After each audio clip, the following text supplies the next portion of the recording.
피고인은 반성하지 않습니다. 양형에 참작할 사유가 없고 오히려 중한형을 정해야 합니다. 따라서 법정형 중 최저형으로 형을 정함은 마땅하지 않습니다. 법정형 중 최저형이 아닌 형은 사형밖에 없습니다. 이에 피고인 윤석열에게 사형을 구형합니다. 정숙해 주세요. 예, 정숙해 주십시오. 특검의 최종 의견 진술, 논고 및 구형 절차 진행하겠습니다. 마이크 조금만 가까이 해주십시오. 예. 옆에서 조금 도와주십시오. 예. 예, 옆에서 조금 도와주십시오. 예, 예.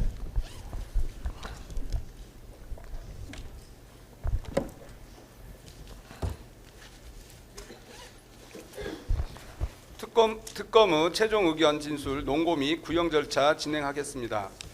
본격적인 논고에 앞서 이 사건 비상계엄 및 내란 범행과 관련하여 장기간에 걸친 심리와 다수 공판기를 통하여 실체적 진실의 규명에 최선을 다하여 주신 재판부 노고에 깊은 경의를 표합니다. 아울러 이 사건의 수사와 재판 과정을 엄중한 시선으로 지켜보아온 국민 여러분께도 감사의 말씀을 드립니다. 헌법 제66조는 대통령은 국가의 독립, 영토의 보전, 국가의 계속성과 헌법을 수호할 책무를 진다라고 규정합니다. 제69조는 대통령으로 하여금 취임 시 나는 헌법을 준수하고 국가를 보위하며 조국의 평화적 통일과 국민의 자유와 복리의 증진 및 민족문화의 창달에 노력하여 대통령으로서의 직책을 성실히 수행할 것을 국민 앞에 엄숙히 선서합니다라고 선서하도록 규정합니다. 우리 헌법은 대통령에게 헌법 수호의 막중한 책무를 부여하면서 국민 앞에 헌법 준수 및 국민의 자유와 복리 증진을 엄숙히 선서하도록 하고 있는 것입니다. 그리고 국가보안법 제1조는 이 법은 국가의 안전을 위태롭게 하는 반국가 활동을 규제함으로써 국가의 안전과 국민의 생존 및 자유를 확보함을 목적으로 한다라고 규정하고 있습니다. 이 사건은 2024년 12월 3일 현직 대통령인 피고인 윤석열과 김용현 등이 국민이 받을 고통은 아랑곳하지 않고 자신들의 권력욕을 위해 비상계엄을 수단으로 입법권과 사법권을 찬탈하여 권력을 독점하고 장기 집권할 목적으로 북한의 무력 도발을 유인하여 비상계엄 요건을 조성하려 하였으나 실패하자 헌법과 법률이 정한 실체적, 절차적 요건도 충족하지 못한 상태에서 국회에서 헌정 질서 내에서 정상적으로 이루어지고 있는 정치 활동을 내란을 획책하는 반국가 행위로 몰아 비상계엄을 선포하고 군과 경찰을 동원하여 국회의 권한 행사와 기능을 무력으로 정지시키는 한편 정치적 반대 세력에 대한 체포 및 비판, 언론사 봉쇄를 시도하며 국회 무력화의 명분을 만들기 위한 부정선거 조작과 선거관리 사무 장악을 위해 군과 경찰을 동원하여 헌법기관인 중앙선거관리위원회의 기능을 강제로 침해한 사안입니다. 이러한 일련의 행위는 헌법 수호 및 국민의 자유 증진에 대한 책무를 저버리고 국가의 안전과 국민의 생존 및 자유를 직접적이고 본질적으로 침해한 것으로서 그 목적과 수단, 실행 양태에 비추어 볼 때 국가보안법이 규율 대상으로 하는 반국가 활동의 성격을 갖는다고 평가함이 상당합니다.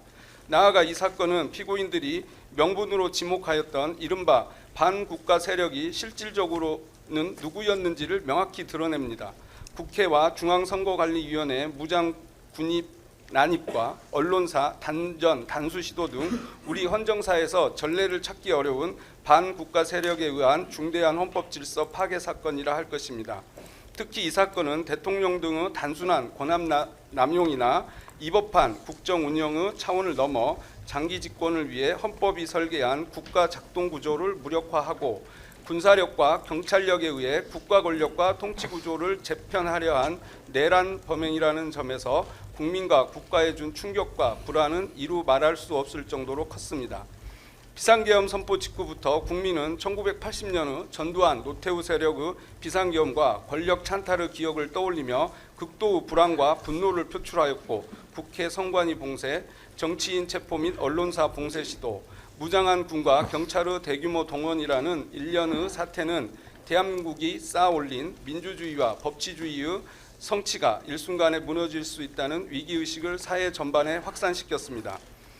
비상계엄을 앞두고 소집되어 비상계엄 선포시까지 장시간 대기한 국무총리 한덕수, 행안부 장관 이상민, 국정원장 조태용, 법무부 장관 박성재, 대통령 비서실장 정진서, 안보실장 신원식, 민정수석 김주연, 안보실 차장 김태효 등 국가의 안전과 국민의 생명 및 자유 그리고 법치를 담당하는 지위에 있던 자들은 당시 총칼로 위협받거나 통제받지 않고 자유롭게 이동하고 통신할 수 있었고 실제 자유롭게 이동하면서 핸드폰을 사용하고 있었음에도 비상계엄을 선포하려 한다는 사실과 이를 위해 국무위원들을 소집하고 있다는 사실을 언론을 통해 국민에 알려 이를 제지하려는 시도조차 하지 않았습니다.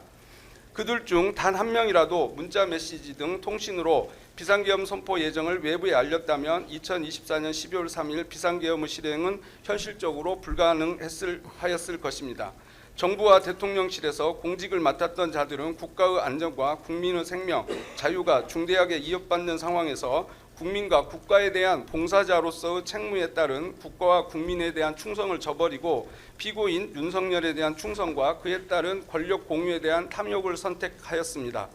친위 쿠데타의 목적은 예외 없이 독재와 집권 연장이라는 것을 잘 알고 이에 동참하거나 묵인한 그들이야말로 국가 안전과 국민의 생명 및 자유를 위태롭게 하는 피고인 윤석열 등의 헌정질서 파괴행위, 소위 반국가 활동에 동조한 반국가 세력으로 평가받아 마땅한 자들이라 할 것입니다. 치안과 범죄 대응 직무를 수행하는 경찰청장과 서울경찰청장은 국회 야당 당사 언론사 봉쇄를 지시받고 주저없이 이를 이행하였고 지시를 받은 경찰 간부들 역시 주저없이 이를 이행하였습니다. 극히 일부 예외가 있었지만 군 사령관들의 지시를 받은 군 간부들 역시 같았습니다. 이번 내란은 국민의 저항과 국회의 신속한 조치로 극복할 수 있었지만 이와 같은 공직 엘리트들의 행태는 전두환 노태우 세력의 내란을 단죄하였음에도 불구하고 향후 비상계엄을 수단으로 한 친위 쿠데타에 의한 헌정질서 파괴 시도가 다시 반복될 위험성이 적지 않다는 것을 알 수 있게 합니다. 따라서 이번 재판을 통해 공직 엘리트들이 자행한 헌법질서 파괴 행위를 전두환 노태우 세력에 의한 단죄보다 더 엄정하게 단죄함으로써 대한민국이 형사사법 시스템을 통해 스스로 헌정질서를 수호할 수 있음을 보여주어야 할 것입니다. 이하에서 구형의 사유가 되는 이 사건 비상계엄을 수단으로 한 내란 범행이 헌법질서와 국민주권, 민주주의의 근간에 어떠한 중대한 침해를 초래하였는지 그리고 각 피고인이 그 과정에서 수행한 역할과 책임에 대하여 구체적으로 말씀드리겠습니다. 주요 혐의에 대한 증거관계입니다. 내란죄는 다수인이 공동하여 국가의 존립과 헌정질서를 침해하는 집합범으로서 일부 가담자에게도 전부 책임의 원칙이 적용됩니다. 따라서 피고인들이 이 사건에서 발생한 여러 폭동행위에 전부에 직접 가담하지는 않았다고 하더라도 그중 일부 폭동행위에 가담하였음이 인정되는 이상 폭동 전체에 대하여 형사 책임을 부담한다고 보아야 할 것입니다. 첫째, 범행의 동기 및 사전 모의입니다. 피고인 윤석열, 피고인 김용현, 피고인 노상호는 방첩사령관 여인영 등과 함께 2023년 10월 이전부터 비상계엄을 수단으로 한 내란을 준비하면서 군과 경찰을 동원하고 계엄사령관 포고령을 발령하여 국회 및 야당 당사를 봉쇄하고 주요 정치인을 체포 구금함으로써 국회의 기능을 무력화한 후 국가 비상입법기구를 통하여 입법권과 사법권을 장악하고 정치적 반대 세력을 일거에 제거하여 권력을 독점하고 헌법 개정을 통해 장기간 집권할 목적을 공유하였습니다. 이들은 선제적 군사 조치로 북한의 도발을 유인하는 방식으로 군사적 사태 등 비상계엄 선포 요건을 조성하려 하였으나 그러한 여건이 형성되지 않자 야당의 입법활동과 공직자 탄핵, 예상 삭감 등을 내란을 획책하는 반국가 행위로 몰아 반국가 세력 척결이라는 사유를 내세워 비상계엄을 선포하기로 계획, 모의하였습니다. 이와 같은 사전 모의 사실, 비상계엄을 통한 권력 독점과 장기 집권 목적은 노상원의 수첩, 여인영의 휴대전화 메모, 최상목 기획재정부 장관과 이상민 행정안전부 장관 등에 대한 지시 문건 등 객관적 자료와 모의에 참여한 피고인 김용현, 각종근, 이진우, 여인영 등의 진술로 충분히 입증됩니다. 둘째, 비상계엄의 위헌 위법성과 그에 대한 인식입니다. 이 사건 비상계엄은 헌법과 계엄법이 정한 실체적, 절차적 요건을 모두 결여한 명백한 위헌 위법한 조치입니다. 헌법과 계엄법은 대통령의 국가긴급권 남용을 방지하기 위하여 비상계엄의 실체적 요건을 엄격하게 제한하고 있으나 계엄 선포 당시 이를 정당화할 객관적 사정은 전혀 존재하지 않았습니다. 이러한 사정은 평균적인 상식을 가진 사람이라면 누구나 인식할 수 있는 것이었고 피고인들 역시 그 위헌 위법성을 충분히 인식하고 있었습니다. 국무회의의 실질적 심의를 거치지 아니하였고 사전에 국무위원의 부서도 없었으며 국회에 지체 없이 통지하지도 아니하였습니다.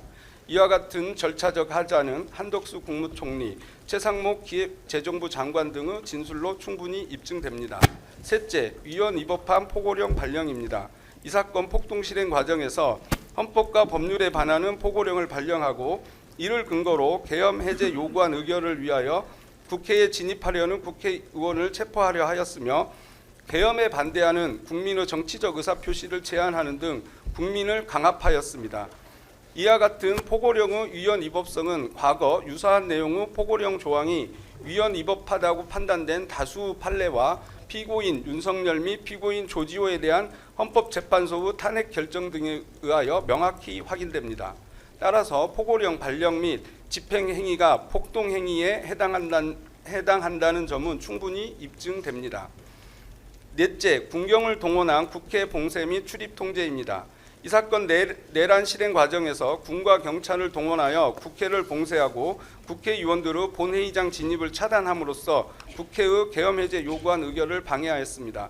이와 같은 사실은 국회 CCTV 영상, 피고인 김봉식과 서울청 경비부장 주진우, 피고인 목현태와 국회 사무총장 김민기 사이의 통화 녹음 등 각종 통화 녹음, 일반 및 비합본 통화 내역, 서울청 지휘망 및 영등포 경찰서 행사망 녹취록, 경찰 지휘 무전망 주요 지시사항, 출동 현황, 작전 일지 및 작전 경과, 특정사 707 특임대 텔레그램 단체 대화방 대화 내역, 수방사령관 이진우 휴대전화 포렌식 자료, 국회 사무처가 회신한 비상계엄 관련 피해 자료, 그리고 피고인 윤석열에 대한 헌법재판소의 탄핵 결정문 등 객관적 자료와 특정 사령관 곽종군, 수방사령관 이진우, 계엄사령관 박안수, 경찰청 경비국장 임정주, 서울청 공공안전차장 오부명, 특전사 1공수 여단장 이상현, 특전사 707 특임단장 김현태, 수방사 1경비단장 조성현, 수방사 군사경찰단장 김창학 등 진술로 명확히 드러났습니다.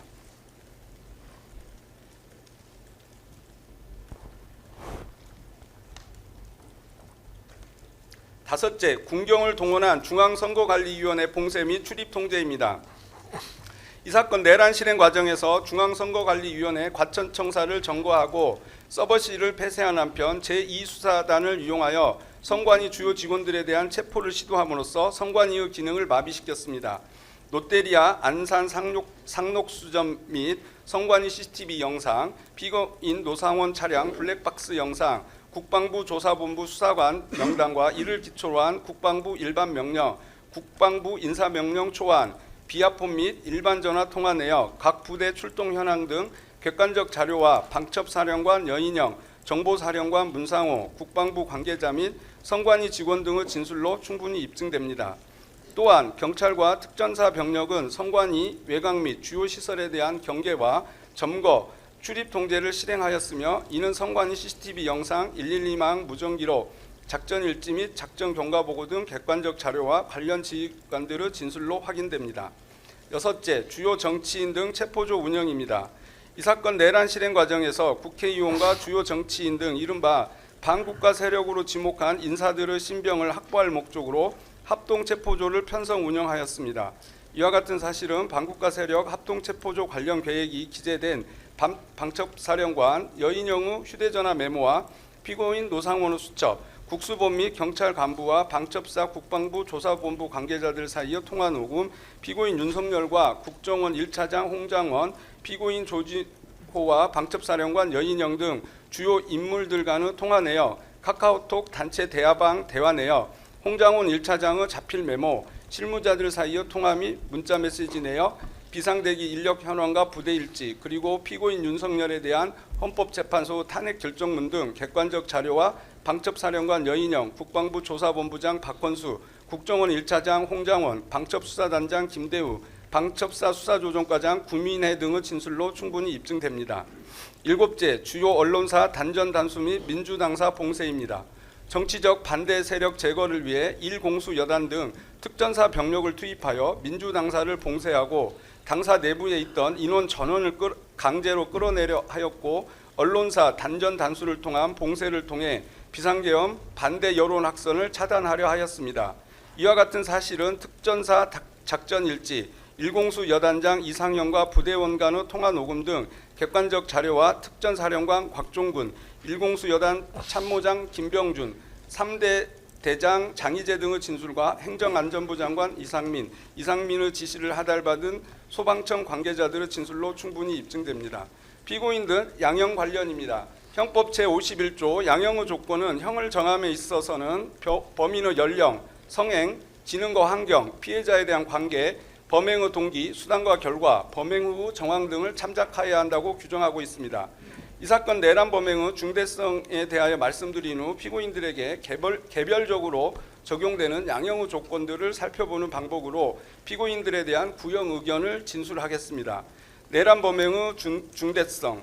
1. 공동체 존립 위협하는 내란 범행의 중대성. 내란죄는 폭동에 의하여 불법으로 국가조직의 기본 제도를 파괴함으로써 헌법이 설계한 민주적 기본 질서와 국가의 존립을 위태롭게 하는 범죄로서 그 성격과 중대성에 있어 어떠한 범죄와도 비교될 수 없는 중대 범죄입니다. 과거 사례는 내란은 그 본질상 군사력 또는 이에 준하는 무력 사용이 수반될 수밖에 없고, 특정 세력의 권력 장악이나 정권 교체에 그치지 아니하며 권력 장악과 유지 과정에서 국가 공동체의 근간이 파괴되거나 국민 다수의 생명, 신체, 재산 및 자유가 무차별적으로 침해되는 결과로 이어졌다는 사실을 알려주고 있습니다. 그래서 동서고금을 막론하고 사회 공동체의 존립과 안전을 근본적으로 해하는 범죄에 대하여는 가장 극한 형벌로 대응하고 있습니다. 우리 형법 역시 내란죄에 대하여 우두머리의 경우 사형, 무기징역 또는 무기금고를, 모의 참여 등의 경우에도 사형, 무기 또는 5년 이상의 징역 금고를 법정형으로 규정하고 있습니다. 우리나라는 내란죄의 중대성과 위험성을 고려하여 헌정질서 파괴 범죄의 공소시효 등에 관한 특례법을 제정함으로써 내란 외환의 죄 등에 대하여 공소시효 적용을 배제하고 있습니다. 따라서 대한민국의 존립 자체를 위협한 이 사건 내란 범행에 대한 엄정한 법적 책임 추궁은 헌정질서 수호와 형사사법 절차의 신뢰 및 정의 실현을 위한 최소한의 조치라 할 것입니다. 2. 1980년 이후 재현된 헌정 파괴. 2024년 12월 3일 피고인 윤석열이 선포한 비상계엄은 1980년 5월 17일 전두환, 노태우 권력이 권력 찬탈을 위하여 단행한 5.17 비상계엄 전국 확대 조치 이후 44년 만에 이루어진 것으로서 우리 헌정사에서 갖는 의미와 충격이 매우 큽니다. 5.17 비상계엄 전국 확대 조치는 강주 민주화 운동에 대한 유혈 진압으로 이어졌고, 국가 최고 권력이 헌법의 울타리를 벗어나 공권력을 동원하여 무자비한 폭력을 행사할 경우 어떠한 참혹한 결과가 초래되는지를 우리 사회에 뚜렷하게 각인시켰습니다. 이러한 역사적 경험은 다시는 비상계엄을 수단으로 한 권력 찬탈과 헌정 파괴가 반복되어서는 안 된다는 국민적 합의로 이어졌고, 이후 1987년 6월 항쟁을 거쳐 대통령 직선제 도입, 국회 권한 확대, 헌법재판소 설치 등 헌법 개정을 통해 자유민주적 헌정질서가 확립되는 계기가 되었습니다. 그 결과 대한민국은 대통령을 비롯한 국가 권력이 헌법의 울타리 안에서 제도적으로 견제, 통제되는 체제를 구축하였고, 국민 스스로는 물론 국제사회로부터도 안정된 민주주의 국가로 평가받아 왔습니다.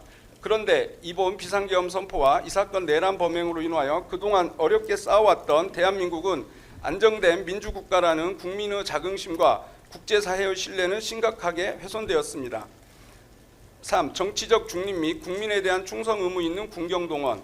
대한민국 헌법 제5조 제2항은 국군의 정치적 중립성과 본질적 임무를 명시하고 있으며, 군인의 지휘 및 복무에 관한 규정 제20조는 군인의 국민의 생명 신체 보호와 국민에 대한 충성 의무를 명시하고 있습니다. 그리고 국가경찰과 자치경찰의 조직 및 운영에 관한 법률 또한 경찰의 본질적 임무가 국민의 자유와 권리 및 불가침의 기본적 인권을 보호하고 사회 공공의 질서를 유지하는 데 있음을 선언하고 있습니다. 이는 우리 역사에서 반복되어 온 군 병력 동원에 의한 군사 반론과 국헌 문란 행위에 대한 깊은 반성을 바탕으로 군과 경찰이 국내 정치 갈등이나 권력 유지를 위한 수단으로 동원되어서는 안 된다는 헌법적, 역사적 교훈을 제도적으로 확립한 결과입니다. 군과 경찰은 그 임무 수행의 특성상 파괴력과 살상력을 가진 무력이 수반되고 집중될 수밖에 없고, 이에 따라 이를 통제하는 국가 권력에는 해당 무력을 헌법과 법률에 따라 적법하고 엄격하게 관리, 운영하여야 할 강력한 의무가 부과됩니다. 그럼에도 불구하고 피고인 윤석열 등은 군과 경찰을 동원한 내란 범행을 감행함으로써 군경의 정치적 중립성과 본질적 기능을 심각하게 훼손하고 성실하게 복무하던 다수 군인과 경찰의 사기 및 그에 대한 국민 신뢰에 중대한 손상을 입혔습니다. 4. 국민 갈등 및 국론 분열. 비상계엄 선포 이후 피고인 윤석열에 대한 수사 및 탄핵 재판 과정에서 나타난 바와 같이 이 사건 내란 범행은 우리 사회 전반에 걸쳐 갈등과 국론 분열을 초래하였고, 그러한 현상은 일시적인 것에 그치지 아니한 채 현재까지도 지속되고 있습니다. 이러한 갈등과 국론 분열은 정치적 반대 세력을 반국가 세력으로 규정하고 그 척결을 내세운 비상계엄 선포가 없었다면 발생하지 않았을 것이며, 또한 비상계엄 해제 후 피고인 윤석열 등의 선동이 없었다면 확산되고 지속되지 않았을 것입니다. 특히 피고인 윤석열에 대한 체포 구속 과정에서 이루어진 대규모 찬반 집회는 법원 폭력 사태로까지 확산되었고, 이후 탄핵 심판 선고 국면에 이르러서는 대규모 경찰력 동원이 불가피해지는 등 사회 전체의 안정과 법 질서가 심각하게 훼손되는 상황에까지 이르렀습니다.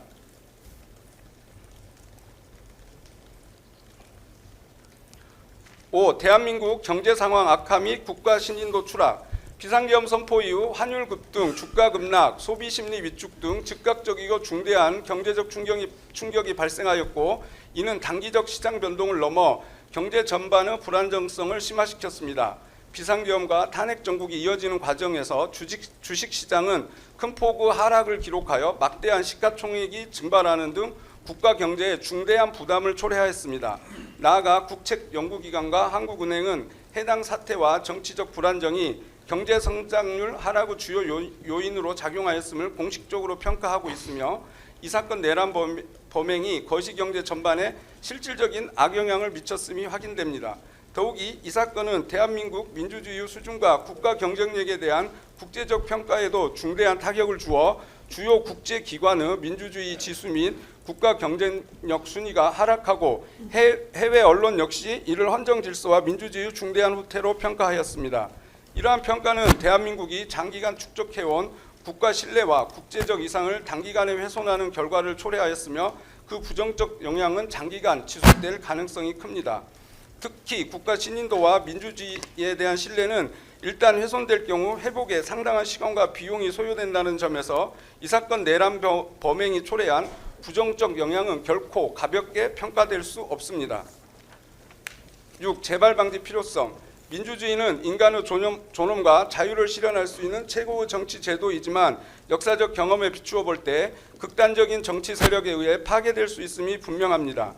피고인 윤석열은 자유민주주의를 지키기 위하여 비상계엄을 하였다고 주장하나, 그가 위헌위법적인 비상계엄을 통하여 국회 및 선거관리위원회의 기능을 훼손하고 국민의 정치적 자유, 언론 출판의 자유, 생명, 신체의 자유 등에 중대한 위협을 가하고 전공의 처단 등 특정 직업군에 대한 위해적인 언사로 직업의 자유 등을 침해한 것은 그 자체로 자유민주주의 헌정 질서를 파괴한 것입니다.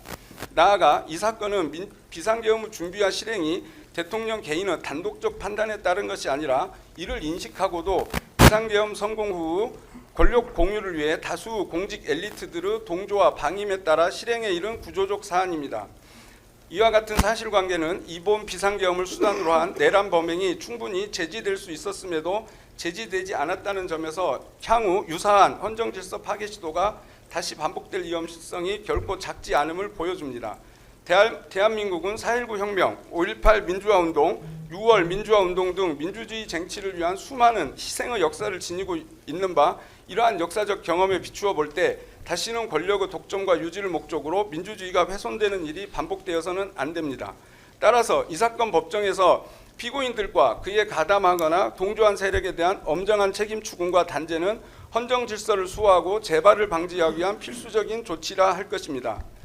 7. 엄정한 형벌의 필요성 및 양형에 관한 판단.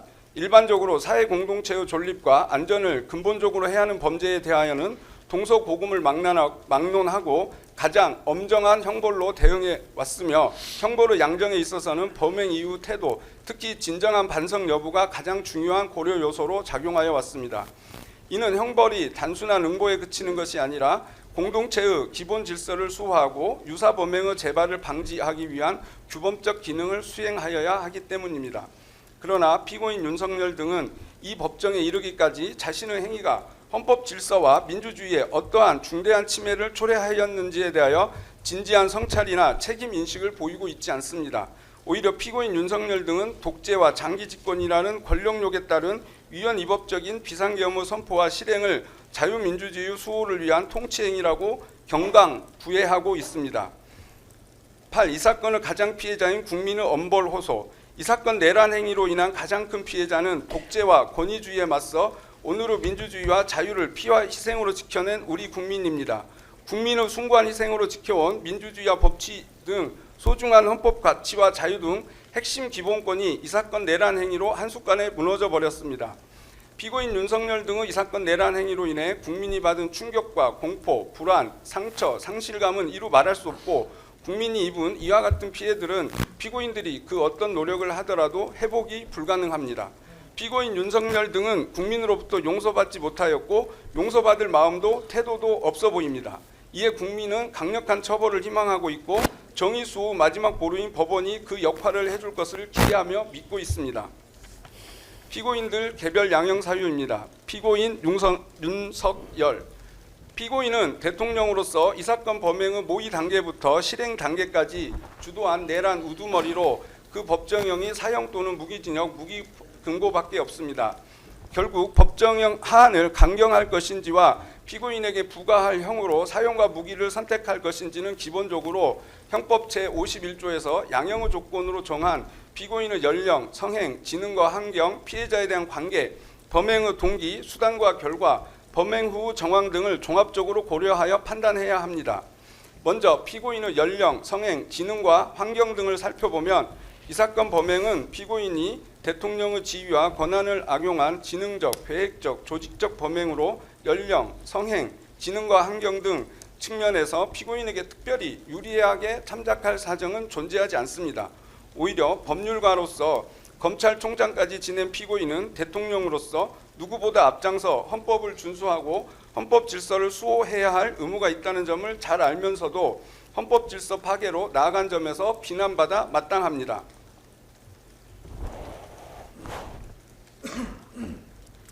다음 범행의 동기에 대하여 말씀드리겠습니다. 피고인은 비상계엄 선포 사유로 주장하는 정치적 상황이 전개된 2024년 12월 무렵보다 훨씬 이전인 2023년 10월 이전부터 비상계엄을 수단으로 사법권과 입법권을 장악하여 권력을 독점하고 장기간 집권할 목적으로 비상계엄을 준비하여 왔습니다. 우리는 역사적 경험을 통하여 권력을 가진 자가 내세운 친위 쿠데타의 명분이 실상은 허울에 불과하였고 그 본질이 권력의 독점과 유지를 목적으로 한 것이었음을 분명히 알고 있습니다. 비상계엄 당일 실제로 실행된 행태와 비상계엄 준비 과정 그리고 비상계엄 당일 생성 교부된 각종 문건에 비추어 볼 때 비상계엄 하에서 실행되었거나 지시대로 실행될 경우 그 행위들은 필연적으로 헌법 개정을 통한 권력의 독점과 유지로 이어질 수밖에 없는 돌이킬 수 없는 조치들에 해당합니다. 임기가 3년 6개월 남아있던 국회를 구성하는 약 190석의 야당을 이른바 반국가 세력으로 몰아 척결함으로써 국회의 기능을 무력화하고 대통령 임기 종료일인 2027년 5월 9일 이후까지 국가 비상입법기구를 존속시키기 위해서는 비상계엄 상태를 지속한 채 대통령 선출과 관련된 헌법을 개정하여 대통령직을 유지하는 구조가 전제될 수밖에 없습니다. 헌법 개정은 제적의원 3분의 2 이상의 찬성을 요하므로 국회의 기능을 정지시키고 이를 국가 비상입법기구로 대체하지 않고서는 비상계엄 세력이 의도하는 헌법 개정은 현실적으로 불가능합니다. 아울러 대통령 임기 종료 이전에 새로운 국회를 구성하기 위해서는 헌법에 의해 보장된 국회의원의 임기를 단축하는 헌법 개정 역시 필수적으로 요구됩니다. 이와 같은 일련의 조치들은 단기간의 권력 향유를 목적으로 선택될 수 있는 성질의 것이 아니며 단지 자녀 임기 2년 5개월 동안의 권력 유지를 위하여 비상계엄을 주도하거나 이에 가담할 합리적 이유는 존재하지 않습니다. 결국 비상계엄 문건과 실제 행태 등 객관적 자료를 종합하면 대통령 임기 종료까지 약 2년 5개월을 남긴 피고인 윤석열 등은 야당을 일거에 척결하여 국회의 기능을 정지시키고 국가비상입법기구를 통해 입법권을 장악한 뒤 대통령 임기 종료 이전 헌법을 개정함으로써 권력의 장기화를 도모할 목적으로 비상계엄을 기획하였음을 명확히 알 수 있습니다. 정치적 반대 세력 제거를 통한 권력의 독점과 유지, 즉 독재와 장기 집권을 목적으로 장기간 준비한 끝에 이 사건 비상계엄을 선포하였음이 명백하고 피고인은 이러한 목적을 감출 필요가 있고 인정할 수도 없으므로 경고성 계엄 등을 주장하며 비상계엄의 동기를 야당에 돌리는 허위 주장을 반복하며 지지자들을 선동하면서 실체를 왜곡하고 있는 것입니다. 결국 피고인의 이 사건 내란 범행은 과거 권력의 찬탈과 유지를 목적으로 비상계엄을 남용했던 것과 마찬가지로 순전히 피고인의 권력 독점과 장기 집권 권력욕에 오로지 국가와 공동체의 이익을 위해서만 사용되어야 할 군경 등 인적, 물적 자원을 동원한 것이므로 그 재질이 매우 무겁습니다. 다음으로 범행의 수단과 방법에 대하여 보겠습니다. 피고인은 2024년 8월경 피고인 김용현을 국방부 장관으로 지명할 무렵 제기된 계엄 의혹에 대하여 대통령실과 피고인 김용현의 입을 통해 있을 수도 없고 있어서도 안 되는 일이라며 의혹을 일축하였습니다. 그러나 그 사이 피고인은 권력의 독점과 유지라는 사욕을 위해 이 사건 비상계엄을 장기간에 걸쳐 치밀하게 모의 준비하고 있었습니다. 국민을 속인 것입니다. 피고인은 비상계엄 실행에 필요한 군경을 동원하기 위하여 특전사, 수방사, 방첩사를 지휘하는 사령관을 중장으로 진급시켜 보직시킨 뒤 이들을 수시로 대통령 관저로 은밀히 불러 당시의 여소야대 정치 상황이 비상계엄 선포 없이는 해결이 어려운 것처럼 반복적으로 주입하는 방법으로 그들을 위헌적 비상계엄에 유인하였고 결국 그들은 역사에 영원히 기록될 내란의 핵심 공범이 되어 구속 재판을 받고 있습니다. 이어 피고인은 헌법상 비상계엄 선포를 위해서는 국무회의 심의를 반드시 거쳐야 함에도 국무회의 심의도 없이 비상계엄을 선포하려 하였다가 향후 절차상 논란이 될 것으로 예상되자 의사정족수에 필요한 최소한의 국무위원만 선별, 소집한 채 실질적인 심의도 없이 일방적으로 비상계엄을 선포해버림으로써 대통령의 권한남용을 견제해야 할 국무회의의 기능을 무력화하고 소집 통지를 받지 못한 국무위원들의 헌법상 권한인 국무회의 심의권을 침해하였습니다. 그러고 나서 마치 국무회의 심의를 적법하게 거친 것처럼 계엄 해제 이후에 국무총리와 국무위원들의 부서를 조작하기도 하였습니다. 피고인이 단순히 위헌적 비상계엄을 선포한 것에 머물지 않고 비상계엄을 선포한 이후에는 홍장원 국정원 차장 등에게 직접 주요 정치인 체포를 위한 위치 확인을 지시하기도 하였고 국회의 계엄 해제 요구안 의결을 저지하기 위해 경찰청장인 피고인 조지호에게 직접 일체의 정치 활동을 금지하는 포고령을 근거로 해 국회에 진입하고자 하는 국회의원들을 체포하라고 지시하고 수방사령관 이진우, 특전사령관 각종군에게 직접 국회 봉쇄를 재촉하며 본회의장에 있는 국회의원을 총으로 위협하여 강제로 끌어내거나 정기를 차단하는 지시까지 하여 그 지시가 현장 군경에 하달되도록 하였습니다.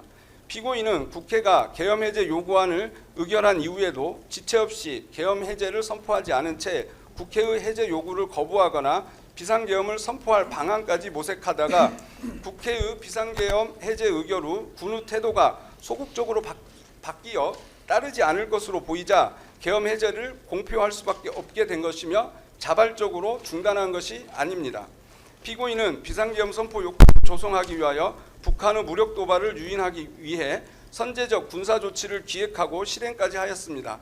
그리고 정보 수집과 공작을 임무로 하는 국군 정보사령부를 중심으로 제2수사단을 구성하여 고문으로 부정선거를 조작하려 하였고 단전단수라는 비인간적 방법을 통해 비판 언론사를 폐쇄하려 하였습니다. 피고인이 실제 실행하거나 기획한 범행 수법은 형을 가중할 사유가 된다 할 것이며 감경의 여지는 전혀 없습니다. 피해자에 대한 관계 및 범행 후 정황에 대하여 말씀드리겠습니다. 이 사건 내란 범행으로 인한 궁극적인 피해는 결국 피고인이 대통령으로서 헌법 질서를 수호하고 국민의 기본권을 보호하는 데 최선을 다할 것이라고 기대하고 신뢰했던 국민이라고 할 것입니다.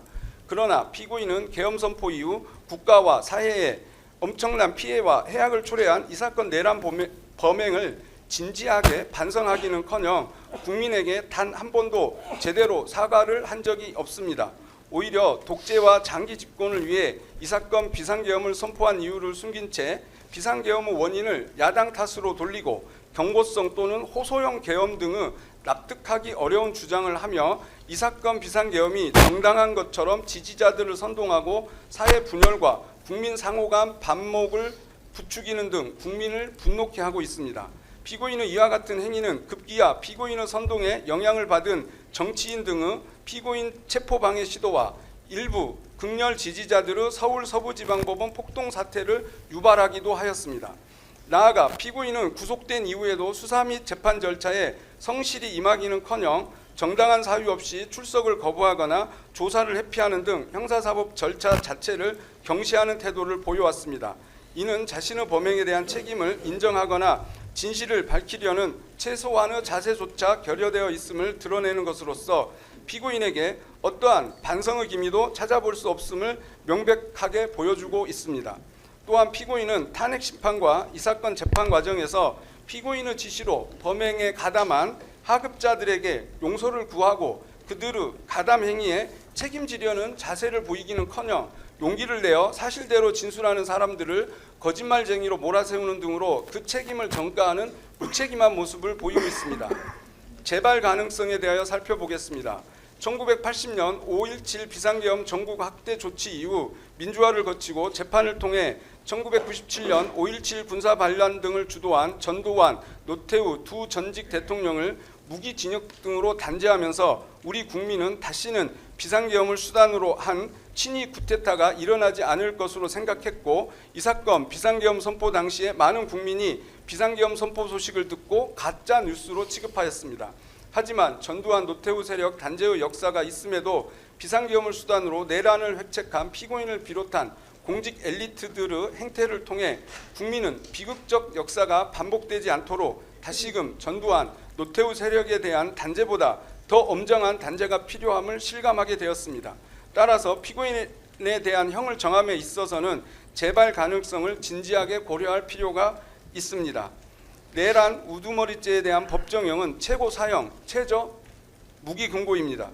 이와 같은 양형 조건에 비추어 볼 때 참작할 만한 감경 사유가 전혀 없는 피고인에 대하여 법정 최저형인 무기형으로 형을 정하는 것이 과연 양형의 원칙에 부합한지에 관하여 신중한 검토가 필요합니다. 대한민국은 사실상 사형 폐지 국가라고 합니다. 사형을 집행하지 않기 때문입니다. 그러나 사형은 구형되고 있고 선고되고 있습니다. 대한민국 형사사법에서의 사형은 집행하여 사형을 시킨다는 의미가 아니라 공동체가 재판을 통해 범죄 대응 의지와 그에 대한 신뢰를 구현하는 것으로 기능하고 있는 것입니다. 피고인은 반성하지 않습니다. 양형에 참작할 사유가 없고 오히려 중한형을 정해야 합니다. 따라서 법정형 중 최저형으로 형을 정함은 마땅하지 않습니다. 법정형 중 최저형이 아닌 형은 사형밖에 없습니다. 이에 피고인 윤석열에게 사형을 구형합니다. 정숙해 주세요. 예, 정숙해 주십시오.